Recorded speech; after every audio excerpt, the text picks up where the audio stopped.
Welcome to Ninjamobil Dale. Front suspension today.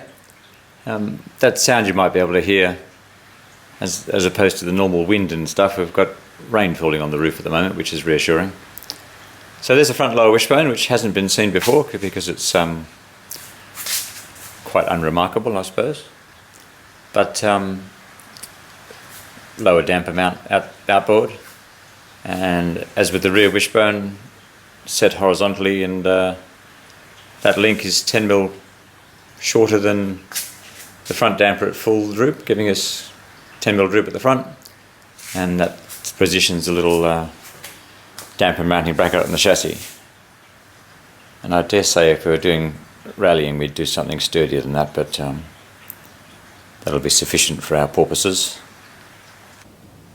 I wasn't really going to put anything together about the front top wishbone because it's not very interesting, but I thought the heat marks around that outer joint were pretty enough to record for you.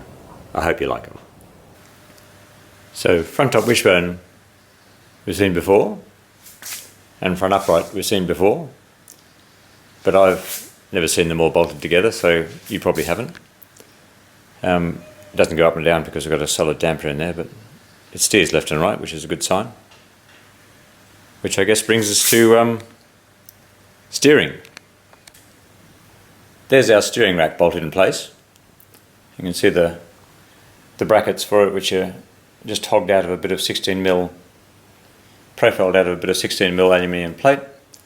So this steering rack and other bits came as a kit for a buggy from the States at a sort of sensible price. So the steering rack's there, this little bit of steering column. From there back I made it, and it finishes there in the middle of nowhere until we figure out where the steering wheel goes.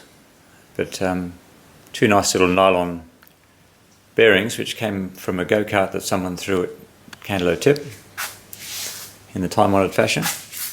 Now this steering rack is quite quick, quite high geared, which is good, but it means to get the right 10:1 steering ratio, as in 10 degrees of hand wheel for 1 degree of lock, you need quite a long steering arm, which is fine. Sorry, this one here. But the travel of the rack isn't that great, so you end up with the right gearing but not much lock. So as an alternate I've put another mounting there, and we'll see what we see.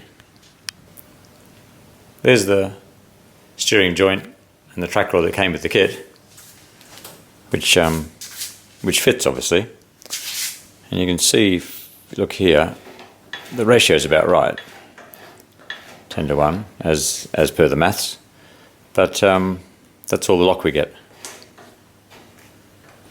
which is fine for driving around the track, but just might be a bit of a nuisance in the pits. Anyway, we've got a couple of options there. Our final bit of the steering story, while we're on it, is the steering wheel itself.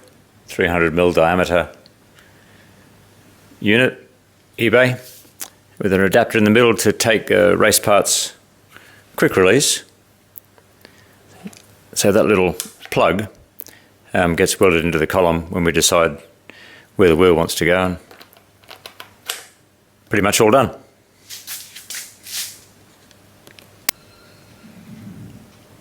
And just to show that it fits, there's a spring damper unit in place. Coney 8211 steel twin tube double adjustable. Fantastic shock absorber.